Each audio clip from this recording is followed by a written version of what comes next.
Hello viewers, কি অবস্থা সবার? আজকে কিন্তু আমার স্টুডিও সেটআপটা আমি পাল্টে ফেলবো। অনেকদিন ধরে আমার স্টুডিও সেটআপ পাল্টানো হয় না, অনেক ধুলামাটি জমে গেছে।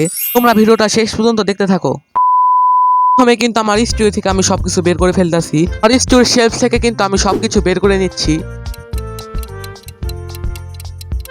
আর এই উপরে ডেস্কের জিনিসপত্রগুলোও কিন্তু আমি বের করে ফেলছি। ভিজা কাপড় দিয়ে কিন্তু আমি টেবিলটা ভালোভাবে মুছে নিচ্ছি।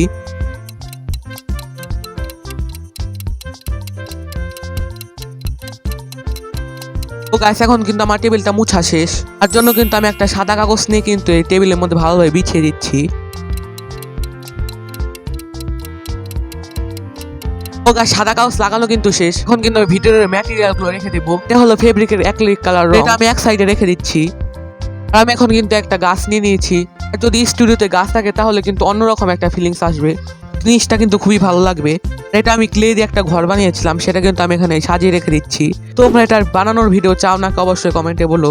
এটা হলো একটা ক্যানভাস স্ট্যান্ড, যেটা আমি কাগজ দিয়ে বানিয়েছিলাম, সেটা কিন্তু আমি এখানে রেখে দিচ্ছি। তো গাইস, আমার কাছে 3টা পেন্টিং ছিল। পেন্টিং গুলো কিন্তু তোমরা এর আগে ভিডিওতেই দেখেছো। এই পেন্টিংটা আমার কাছে সবচেয়ে ভালো লাগছিল, তার জন্য কিন্তু আমি এটা এখানে রেখে দিলাম। এটা হলো ডমসের ওয়াটার কালার, তার ডিটেলস কিন্তু আমি এর আগের ভিডিওতে দিয়েছিলাম। এটা আমি এর উপরে রেখে দিচ্ছি। তো এই ডেস্কে কিন্তু আমার সবকিছু করা শেষ। এখন কিন্তু আমার উপরের ডেস্কে সেট আপ করতে হবে। আমার কাছে ছিল কিছু পোস্টার কালার, এগুলো কিন্তু 5-6 বছরের পুরনো রং, আর এগুলোর অনেক রং কিন্তু আমার কাছে হারিয়ে গেছে। এখানে আমি কোনোভাবে রেখে দিচ্ছি। তো গাইস, রংগুলো কিন্তু আমি এভাবে রেখে দিয়েছি। আর এটা কিন্তু পেট্রা পেন্সিল কালার, এই কালারটা কিন্তু অনেক ভালো। তোমরা যদি পেন্সিল কালার করতে চাও তাহলে কিন্তু এই পেট্রা রং ইউজ করো। এটাও কিন্তু আমি উপরে রেখে দিচ্ছি। এটা কিন্তু গাইস একটা মম রং, এই কালারটা কিন্তু একদমই খারাপ, আমি এটা উপরে কিন্তু রেখে দিচ্ছি। আর আমার কাছে আছে 2টো পেন্টিং, এই 2টো পেন্টিং কোথায় রাখবো ভাবছিলাম, কিন্তু দেখলাম উপরে একটু জায়গা আছে, সেখানে কিন্তু রেখে দিচ্ছি। রংটা কিন্তু আমি সরিয়ে নিলাম, মানে এই রঙের চেয়ে ভালো এই 2টো পেন্টিংই দেখা যাচ্ছিল। আর আমার কাছে অনেক গল্পের বই আছে, এগুলো কিন্তু আমি সব পুরস্কার পেয়েছিলাম। তো এগুলো আমি সাইড দিয়ে রেখে দিচ্ছি।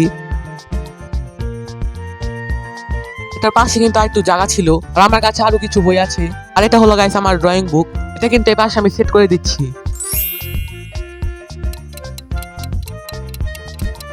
তোমরা যে সফট লাইটটা দেখতে পাচ্ছ, এটা বানাতে কিন্তু আমার 1 টাকাও খরচ হয়নি। আমি এটা চিপসের প্যাকেট দিয়ে বানিয়েছি এবং উপরে কাগজ দিয়ে দিয়েছি। ভিডিওর লাইটটাও কিন্তু নষ্ট ছিল, আমি এটা ঠিক করে নিয়েছি, কারণ আমি গরিব।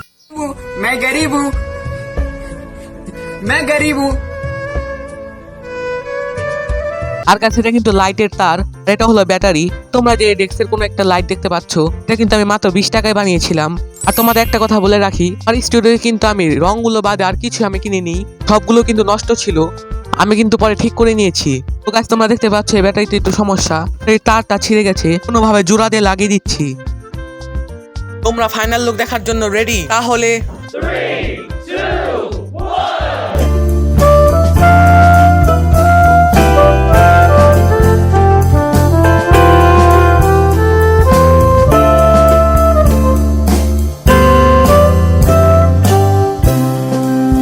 তো তোমাদের স্টুডিও সেটআপ কেমন লাগলো অবশ্যই কমেন্টে বলো, আর চ্যানেলটা সাবস্ক্রাইব করে দিও। হচ্ছে অন্য কোনো ভিডিওতে, তখনের জন্য টাটা, বাই বাই।